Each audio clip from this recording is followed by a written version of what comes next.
Hi Aussie Masters over in Japan. I wish I was with you, but I can't be, so I'm going to send you this message. This is the story about David and Goliath. David and Goliath were two dogs that were my pets for a while. Around the 1980s, I worked up at a station called Kenmore Park. If you want to know more about that area, just ask Keith. He knows it like the back of his hand. While I was up there working on the station, I befriended a couple of dogs. One was a 3/4 dingo, called him David. The other was a lot bigger. He was an Alsatian or German Shepherd, probably crossed with something else, called him Goliath. And they became my friends and were travelled with me most of the time. One of the weeks I had a trip to Alice Springs to pick up some supplies. So David and Goliath hopped in the back of the ute and we went up to Alice Springs, filled up the back of the ute with supplies, drove back down. We came down via Curtin Springs. Curtin Springs is a station that's on the road between Stewart Highway and Ulara. And it had been a long day, so I stopped off for a beer. Went inside, had a couple of beers with the guys in there, came out, was about to jump in the ute, and I said, well, where's David? Where's my pet dog? Where's my pet dingo?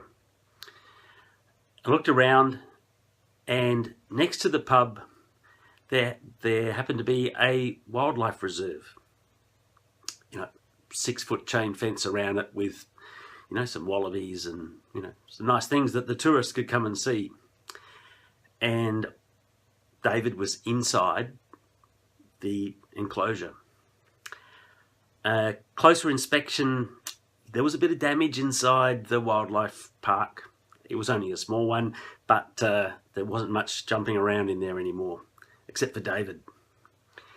I jumped inside, climbed over the fence, grabbed David, hightailed out of there, locked the gate, put him in the back of the ute, headed out. A bit embarrassed that my pet dog had got in and made a bit of a mess of the wildlife park. And I tell you the story for a reason, I guess. David was an Aussie dingo, the same as you guys are. We've all been there. We're Aussie dingoes. David was calm, friendly, happy, easygoing dog, until that instinct in him came out. And he jumped into that cage and his instinct overtook everything. Now you guys, when you go on that ice, you need to put aside that friendly Aussie matey persona.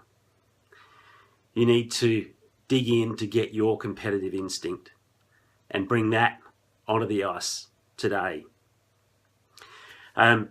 We play broomball to win. We like to compete. You like to compete. It's time now to put that face on, to get fired up and to be competitive. We're not here just to make up the numbers.